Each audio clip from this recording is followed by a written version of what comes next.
I'm the legend from the Paul Feinbaum Show, and I'm in the starting lineup. I'm Terry Quillian, and I'll be in the starting lineup every Saturday morning. I'm Case Keefer, and I'm part of the starting lineup. The starting lineup, 10:30 to 11 on ABC 3340 every Saturday morning. Welcome back to the starting lineup here, 10:30, 11 o'clock every Saturday morning. Button up right against the SEC early game of the week. Coming up in SEC football a little bit later on this year. Kip Keefer, Tony Curry. I love our next guest. You never know who's going to be stopping by the starting lineup. And every time I reach out to this guy, and it's been a while since I've done so, he always is gracious with his time. He's always super nice. Tim Brando, Timmy B, joins us right here in the starting lineup. Tim, good morning to you, brother. Man, it's been such a crazy sports year already. I'm looking and I'm listening. More than anything, I'm listening. I hear, Vern Lundquist calling his last Masters. I don't hear Jim Nance doing March Madness because he missed his first one in 40 years. He's done. Mm-hmm. We've got Brent Musburger moving out to Las Vegas doing the VEASAN thing. We got Eli Gold, who's no longer on the Crimson Tide Network. I want to know, Tim Brando, who's been doing this forever, what's your future look? I want you to look in the Timmy B crystal ball. And what are you, 67, 68?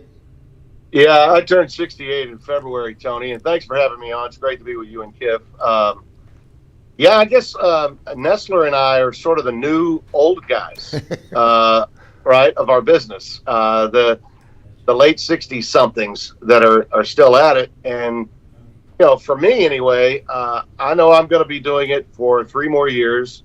I'm signed through 26, so I've completed my 10th year at Fox after 18 at CBS, 3 at Turner, and 9 at ESPN. Oh.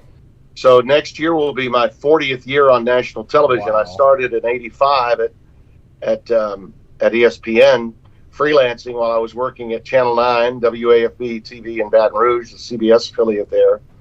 And that was a milestone that I really was aiming for, something I really wanted to accomplish. And when Fox took care of me last year, they did so for an extended period of time after the Big East tournament, after the tournament in 23. And I'm going to work it at least through then, so that'll get me to 71. And then at that point, we'll see, how I feel. And do I believe that I still have my fastball? I actually believe, and maybe this is just my own positive view of myself, Tony, but as a play-by-play guy, I waited for a long time to just do play-by-play. Because I did both studio as well as play-by-play, I never really got to do it all the time, the way Vern did and the way so many others did. My career was a lot more like Musburger's in the sense that I started from a national standpoint, more in the studio than at game sites. And I was always battling, I think, to do it full time, just being at the games, calling games only. And now at Fox, I've been able to do that. And even more specifically, and I think this has really been helpful to me for my longevity's sake, if it's a sport that I'm not that passionate about, I'm not going to do it anymore. Yeah. I don't do the NBA. I don't do Major League Baseball. I call college football. I call college basketball, the 2 sports I'm most passionate about. If Fox were to ever get golf back, if somebody asked me to do golf, which I have done in the past, both at CBS and briefly at Fox, I would do it. You're very good at it too, by the way. But thank you. Most of the work that I did do was digital. Yeah. It was masters.com for 4 years. It was on Fox. I did a few 18th Towers while I was at CBS when Nance or Bill McAtee couldn't do it.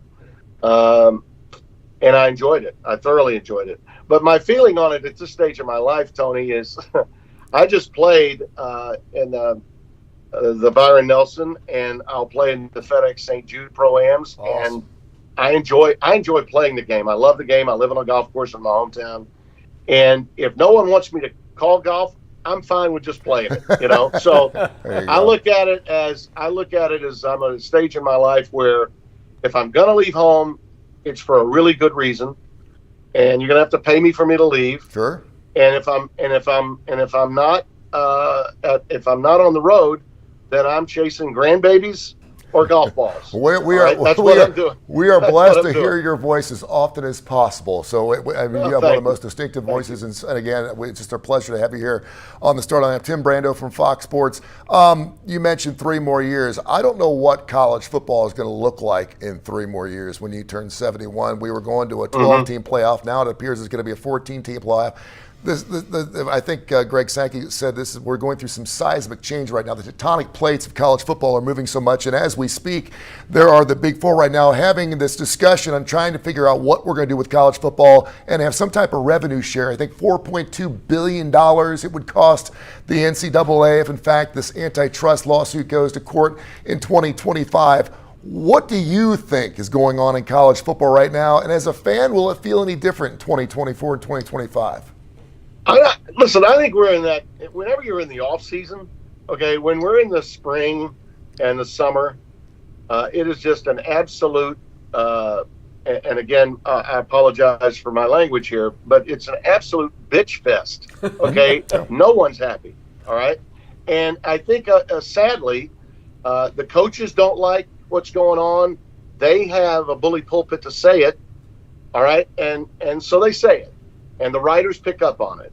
And then when you have, and we've had this in the last few years, as you know, commissioners of different conferences at odds with one another, and they didn't mind saying so. So the writers loved it. The people that are creating the narratives from which all the radio talk shows and all of the podcasts are discussing, because there is no game for us to call. It all sounds so bad, so negative, in some cases so tawdry and dirty. You know, at times it really does. And so fans, they're all negative too. Well, why wouldn't they be? Apparently we are. You know, everybody in my business is saying nothing good. It's all bad. And then when we get to late August, right, and we've seen the preseason magazines, and it's week 0, and this year week 1 is going to come around the 28th or 29th of August. So we won't even be into September yet. When toe meets leather, all is well with the world. Yep. Okay, whether it's the cream and crimson or the crimson and white or the purple and gold, or you name the colors, we're there to cheer on our teams. And college football is garnering more eyeballs than it ever has. It's making more money than it ever dreamed of making. And in fact, part of the problem and why we're having all these discussions is because what? With all that money that's being made, it's never enough. I'm always reminded of Dino Cook when he said, "It's never enough. They'll spend more money than they have, and they'll need more." It'll never be enough, too. We only got 2 minutes left, Timmy. I want to make sure that Kip gets a question. Go ahead. It's a bottomless pit, fellas. There's no doubt. Go ahead, man. Well, Tim, I am so honored to get to talk to you.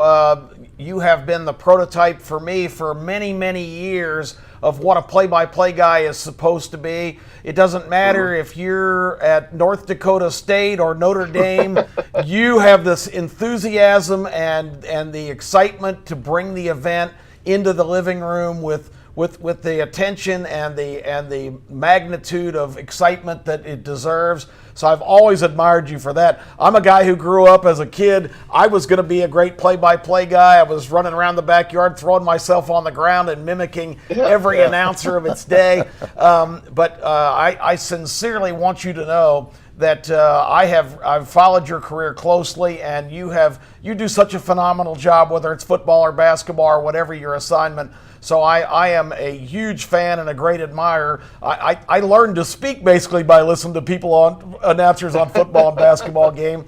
So I didn't learn see spot run. But with all that preface, I'm so glad to hear that we're going to have more Tim Brando for the next couple of years. What are going to be more your specific assignments this year for Fox with the Big Ten? We might as well go ahead and call the Big Ten the Fox Conference and the SEC the ABC ESPN Conference, because that's what it's kind of evolving into. Are you going to get a lot of Big Ten assignments? Where are we going to see you this year? And Tim, we got about 1 minute, brother. We got about a minute. Go ahead. It'll be Big Ten, Big 12 primarily. Remember, both of those leagues have expanded.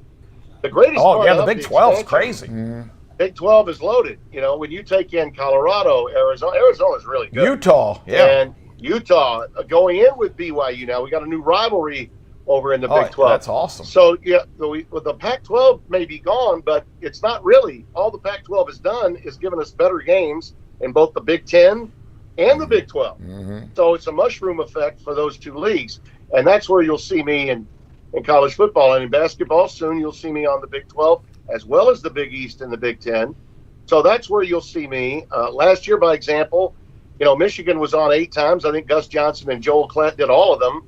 I got to do USC and Oregon. There you go. With the Heisman Trophy winner from a year ago and the Heisman Trophy frontrunner, Bo Nix. Pretty good stuff, man. And we got the biggest rating of the day on Fox. Fantastic. Maybe they had something to do with the announcers. I'm happy with what I'm doing. Hey, Tim. Hey, thank you so much for your time, man. It's never enough time. We wish we had a 3-hour show. Maybe we will next time we have you on. We'll have you on here in the next few weeks. We're getting ready for college football 2024. Tim Brando, ladies and gentlemen, Fox Sports here on the starting lineup. Thank Timmy, you, there's always a spot for you in the starting lineup if you want to come this direction. You got it. Thank you, fellas. All right, that was awesome. Thank you, Tim. The Birmingham Racecourse Casino, where a spin could turn dreams into reality. Meet Sammy F., who just won over $70,000. And Orlando P., hitting the jackpot with a whopping $100,000. Feel the thrill of winning and join the Dance of Champions. Woo! I'm a winner! I'm a winner! Woo! I'm a winner! I'm a winner! Woo! And you can be a winner too! Your chance to be the next big winner is here at the Birmingham Racecourse Casino. We've been bringing you a lot of interesting features from the Birmingham Racing Commission and our Community Relations Director, Alan Johnson. He called on Alabama Wildlife Refuge this week to see how they were utilizing very necessary funding that they've received from the Birmingham Racecourse Casino.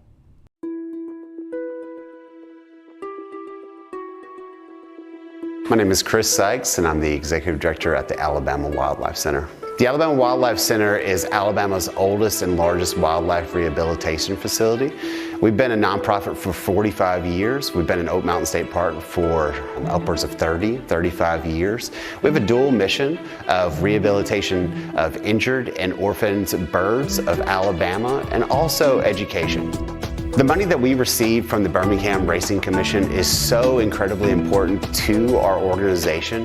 We take in upwards of 2,000 injured birds each year. So as a nonprofit, public funds is so vital to keep our organization going, to keep our mission alive and healthy, and we wouldn't be able to do the work that we're doing without the Birmingham Racing Commission. Whenever you come to the Alabama Wildlife Center, it's a family-friendly place that you can raise your kids, you can teach them about the importance of wildlife, and you might meet some feathered friends that are glove-trained. You never know what you're going to expect at the Alabama Wildlife Center. For more information about our organization and our mission and what you can do to help us, visit our website at alabamawildlifecenter.org. Man, I remember back in the day, radio and television was like a fire ant hill, man. People were going in through the outdoor and out through the indoor, and there were people bumping heads, and there were cameras and stuff. Now there's nobody up there anymore. You call a radio station, no one will answer the phone. TV station, ABC 3340, they're the best. I actually have people in the studio now watching us as we do this show. They're the best of the best.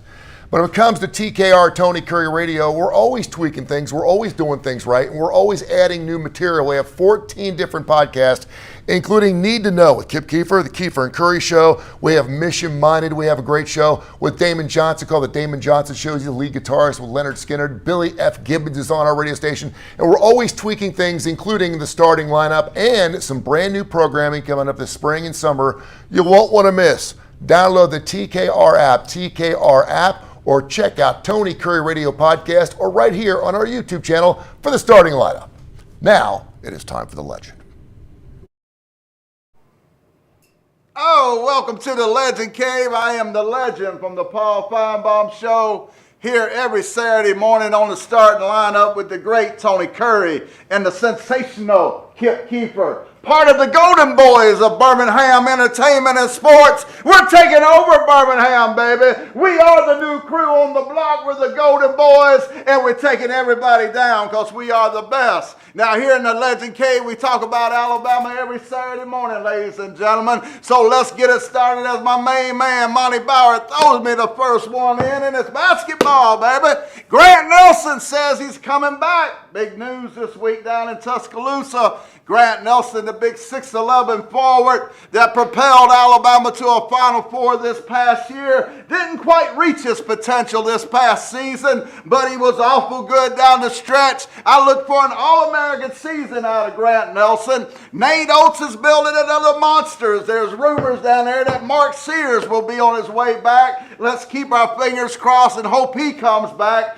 They have already got 3 5-star recruits on the way this season. Several big transfers, including Chris Underwood, that comes from South Florida, where he was his conference player of the year last season, averaging 16 points a game. So big towns down in Tuscaloosa. I say it again, Greg Burns, build this man a new arena. What's wrong with you down there? Come on. And now let's talk. Oh, Marty Byrd, look where he hit me. Oh, ladies and gentlemen. Oh, Marty Byrd, you fired right there. That took the legend out. No more children in the future. I didn't need none anyway. But listen, ladies and gentlemen, this week, big news down on the football field as Kalen DeBoer continues. Marty Byrd done took me out, ladies and gentlemen. Somebody call 911. The big news down this week, 2 big 5-star guys coming in, recruits this week. But the bigger news is 2 transfers in this weekend.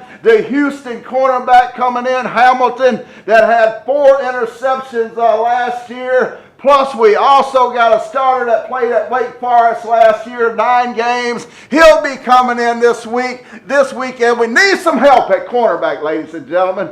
Oh, DeBoer has done a great job. You know, as I look at that screen, I look just like Santa Claus. I want to challenge y'all out there. Legend, you're going to get slim by football season. I look at the screen, I look at if I had some reindeers in a sled, all I need is a Christmas bag behind me. But when you're an Alabama fan, you already got Christmas 365 a year, baby. Well, you already got it. Have you ever just woke up and said, God, whew, thank you, I'm not an Indiana fan. Thank you when I was born, God, you didn't make me an Auburn fan. Could you imagine waking up this morning and being a Utah fan? Boy, God has smiled on us, ladies and gentlemen. He has smiled on us as Alabama fans. It gets no better than waking up every morning as an Alabama Crimson Tide fan. Before I get out of here this week, I want to remember I lost one of my best friends in the world this week, Barry Roosevelt. Great friend of mine. He died this past week, early 50s, unexpectedly. Got a call at the house. I'd seen his name pop up on my phone. I picked it up and said, hey, dog, what's going on? It was his wife telling me he had passed. Really hurts my heart. He's going to be buried Saturday. Remember his family. And I say this to say this, ladies and gentlemen. We have a lot of fun. We kick it. We always clown at Auburn, Alabama, Georgia. But remember to love one another. Remember, it's just a game. Don't be like the legend, Sports Insane. Reach out and help somebody today. Tell somebody you love them. Monty Byrd, even though you throw a bad pass, I still love you. Tell somebody you love them today. I love you, Kim Keeper. I love you, Tony Curry. I love the starting lineup. I love the producer. I love Ashley. I love everybody. Love somebody today. That's what it's all about.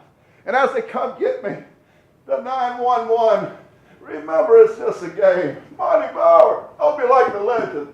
Sports Insane. SPS, Southern Precision Staffing, man. That's all you got to do. I always talk about TKR, Tony Curry Radio. Think about SPS, Southern Precision Staffing. If your staff is banged up, who knows what's going on with the job market right now? And there's so many jobs out there. People don't want to work, so they ain't doing a good job. You need someone staffed up and ready to go, skill project. We're talking construction. We're talking about computers, IT, whatever. Southern Precision Staffing does wonderful work. Kai Gregory is looking for that phone call, 205-682-2828. 205-682-2828. Right here in Hoover, Alabama, they serve the United States of America, where your word and your handshake still means something. It's Southern Precision Staffing, SPS, 205-682-2828. The Birmingham Racecourse Casino turns dreams into reality. Like Roger M., who just won over $51,000. And Rebecca, celebrating a life-changing jackpot of $160,000. You could be the next to dance the Icky Shuffle with a big win. Woo! I'm a winner! I'm a winner! Woo! I'm a winner! I'm a winner! Woo! And you can be a winner too! Don't miss your chance to be our next big winner at the Birmingham Racecourse Casino. And I hope you listened this morning to the debut of our brand new radio show on Saturday mornings. It is Jock's Game Time on 94.5 Birmingham. And Kip Keefer and Terry Quillian will come to you every weekend, all the way till the end of the football season, to get you ready for your sports weekend. We are so excited about college football, and being a pregame show, you know about the morning after, our long-running Sunday show where we talk about what happened on the field. Now we can preview what's likely to happen and hear your phone calls and hear your anticipation for the football week. We're going to get you ready all summer long for football. We're going to have a complete Kentucky Derby report. We had it this morning, and Tony and I will review that here at the end of the show. It's great. Jock's Game Time, our brand new program on 94.5 here in Birmingham. Do not miss it. And speaking of can't miss features, Case Kiefer is in Dallas for a report today covering the hockey playoff games, but he's got some good ideas on how you can put some extra bucks in your jean pocket. Without further ado, let's go to Case and see what his thoughts are on this week.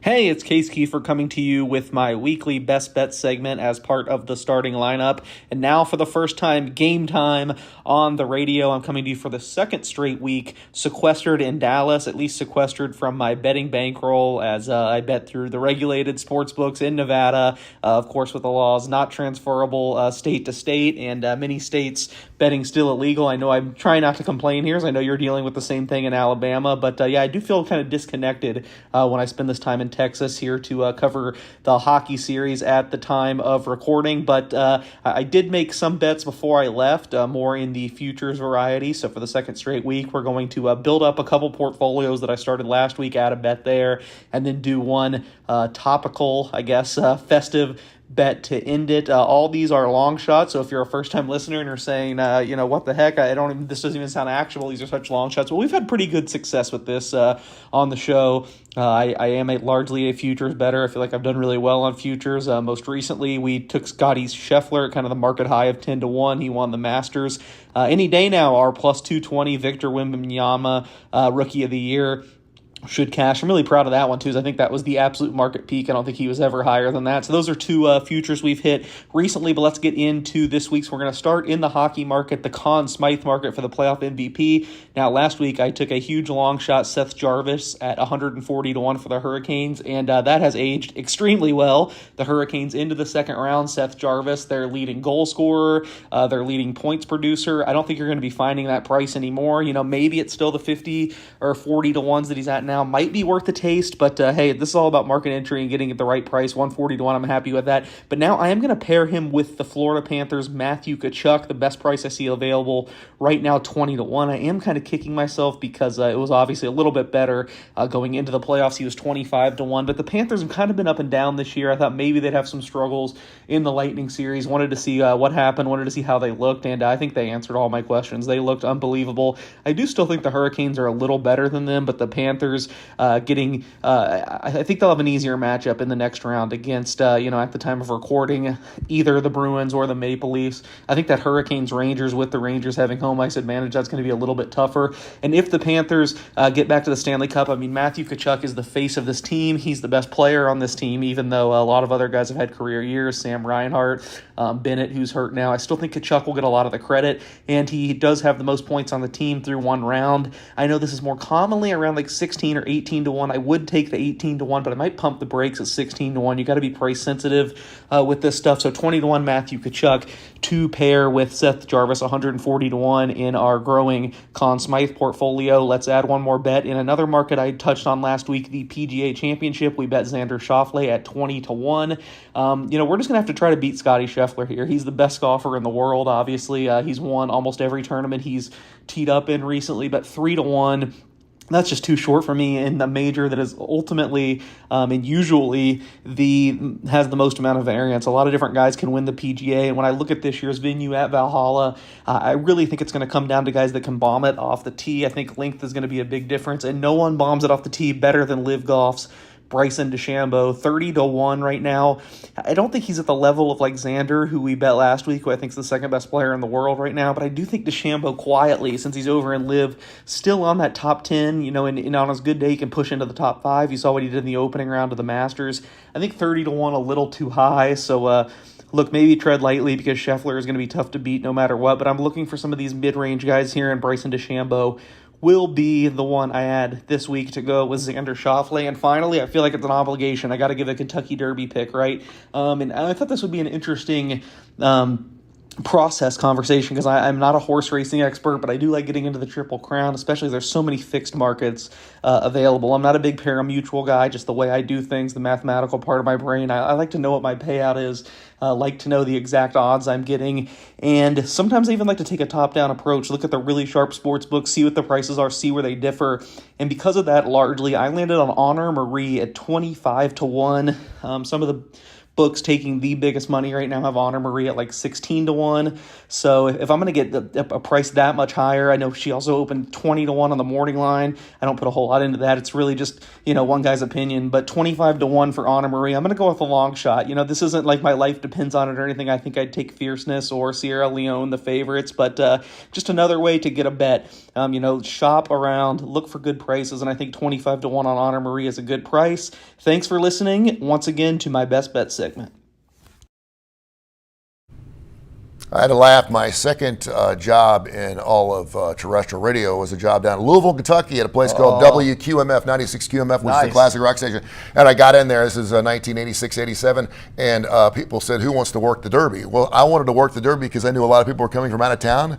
All my friends were like, dude, you want to work the Derby? You work the Derby. We're going to the Derby. The Derby's going on this weekend, man. I can't believe it's finally here. I can't believe it's the first Saturday in May. It comes so fast every year, and it's going to be a cavalry charge late this afternoon. 20 horses in the gate, and there's no spectacle in sports like that 2 minutes. They say it's the most exciting 2 minutes in sports. There's going to be some big names in this race, Tony. I like guys with the initials that are for the letters B and C. Brad Cox and Chad Brown. Yeah. I think those two guys are two of the top trainers in the business. Brad Cox has won one Derby, but he didn't really win. Mandaloon was awarded the win after Medina Spirit was disqualified. And Chad Brown wins everything. He's won some stakes races 7 or 8 times. He's never won the Derby. I like those two guys today. I don't like the favorite to win, Sierra Leone, as much as I like Chad Brown's second horse. The horse's name is Domestic Spending, but my top pick is number 4, Catching Freedom, for Brad Cox and who I consider the best jockey in America, Flavian Pratt. And down the stretch they come. I love that. The fastest 2 it minutes is so sports. awesome. It is the sport of kings and the sport of Kip Keefer and the starting lineup with Tony Curry and Kip every Saturday morning, 10:30, 11 o'clock here on ABC 3340. Have a great weekend.